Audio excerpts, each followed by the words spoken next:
Around a month ago, Dylan Mulvaney promoted a TikTok of her drinking a Bud Light can, and this prompted not only conservatives, but plenty of people that see wokeism as a problem to boycott the Bud Light brand.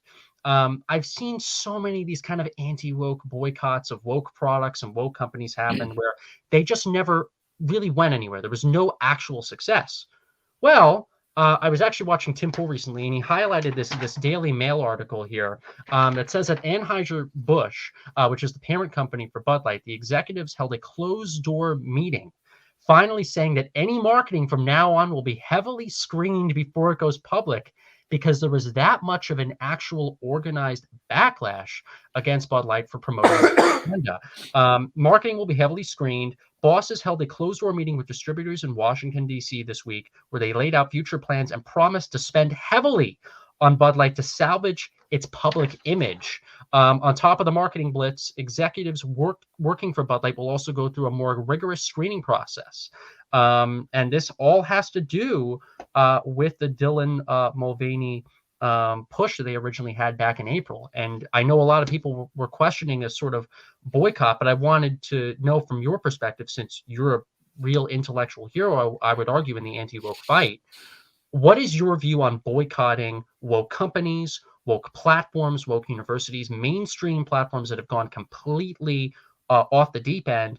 Is there hope in success for future boycotts in the future? Is this a tactic that you think those in the fight against wokeism and for free speech should partake in on a regular basis? That's a good and reasonable question. Without talking about anybody's name who you mentioned, I think that you have two questions. One, is it effective? I can't answer that question. I did look. I loosely track the stock, and it has gone down. There could be other reasons causally for that, so I don't really know. As a general rule, if a company engages in a practice or behavior that you don't like, you should boycott that company. But Right. far more important than that is not giving money to your alma mater. That is one of the easiest ask and one of the easiest things you can possibly do. I'm not asking you for money to give my nonprofit, National Progress Alliance, money, or your nonprofit, Atheists for Liberty, money.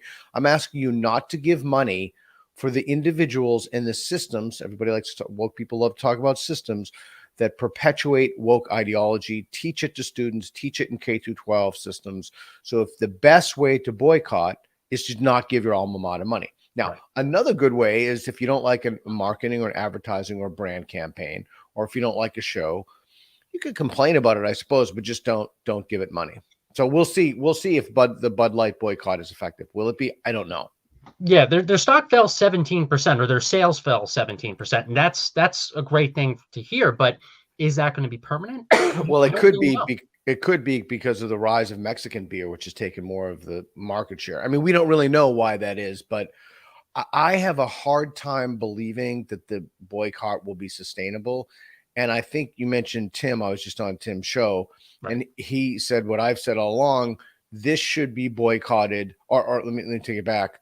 They should apologize. And if they do not apologize, I mean, personally, I don't drink the beer anyway. I think it tastes like piss. So I should have probably asked if I could swear before this, but Yes, you can. I don't drink the beer, and I try to cut back on my carbs too. So I don't even, I think that in the scheme of things, this is a non-issue, but with Bud Light in specific, and I didn't really care one way or the other about it. But I think that the larger issue is you can vote with your money for boycotting products, but the most important thing you can do is stop donating to your alma mater.